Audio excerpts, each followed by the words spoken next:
संध्या मराठी रेसिपीमध्ये आपलं खूप खूप स्वागत आहे। आज मी तुम्हाला भजे दाखवणार आहे। आज मला खूप उशीर झाल्यामुळे मी आज पटकन करणार होते, तर म्हटलं एक व्हिडिओ करून टाकूनच द्यावा। त्याच्यासाठी मी हे बघा याच्यामध्ये बेसन घेतलेलं आहे, थोडंसं लाल तिखट टाकलेलं आहे, जास्त नाही। तुम्ही हे बघा आता तुम्हाला साहित्य काय काय घेतलेलं आहे। कांदा आहे, 2 कांदे मी उभे चिरून घेतलेले आहेत। हिरवी मिरची आहेत 5-6 आणि थोडीशी कोथिंबीर सुद्धा मी चिरून घेतलेली आहे। आणि आता याच्यामध्ये काय काय टाकायचं ते मी तुम्हाला दाखवणार आहे। आता हे मी सगळं याच्यामध्ये टाकणार आहे। हे बघू शकता मी सगळं साहित्य याच्यामध्ये टाकलेलं आहे। आता आपल्याला थोडासा ओवा टाकायचा आहे, अर्धा चमच, आणि थोडासा सोडा टाकायचा आहे खायचा, जास्त नाही। त्याच्यामुळे का बरं की छान फुगतात आणि मस्त होतात त्याच्यामुळे। आणि हळद टाकायची आहे आपल्याला। तर बाकी काहीच नाही टाकलेलं आहे मी, फक्त लाल तिखट टाकलेलं आहे। आता मीठ टाकणार आहे मी, तर मी मीठ टाकणार आहे। आता चवीपुरतं मी मीठ याच्यामध्ये टाकलेलं आहे। तर आपल्या टेस्ट आणि खरंच खूप छान लागतं, ते पटकन होतात हे भजी, तर नक्की करून बघा हे। आता हे सगळं साहित्य मिक्स करणार आहे मी आधी हातानं। तुम्हाला बेसन जास्त घालायचं तर तसं काही नाही, फक्त मी पटकन होण्यासाठी दाखवले। आता मी पाणी टाकणार आहे आणि मस्त मिक्स करून घेणार आहे। हे बघू शकता आता मस्त मी भिजत टाकणार आहे।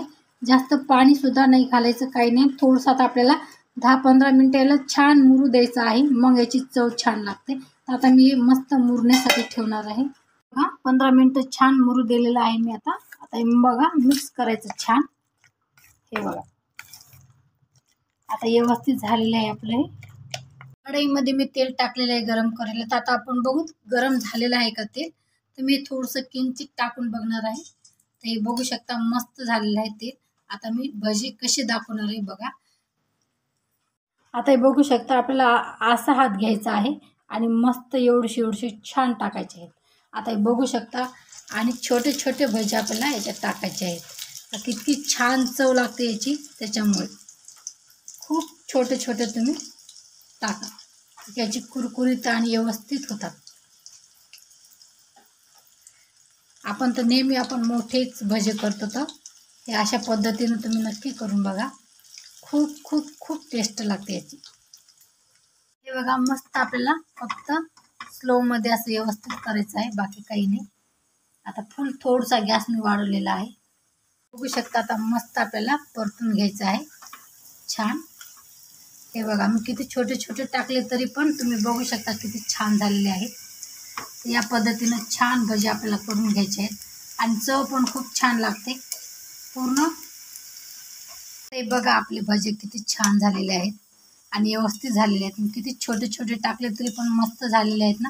तर हे सोड्यामुळे मस्त फुगतात आणि मुरू द्यावं लागतं त्याला 15 मिनिटं, त्याच्यामुळे ते भज्याची टेस्ट आणि छान व्यवस्थित होतात हे भजी। आता आपण हे बघू शकता मी आता सगळे भजी छान काढणार आहे। हे बघा आवाज बघा,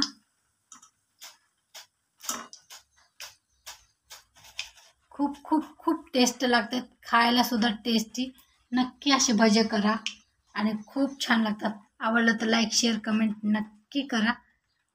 हे बघू शकता हे भजे माझे किती छान झालेले आहेत। याच पद्धतीने तुम्ही सगळे भजे करून घ्या आणि खरंच खायला खूप टेस्ट लागते आणि झटपट होतात। नक्की करा।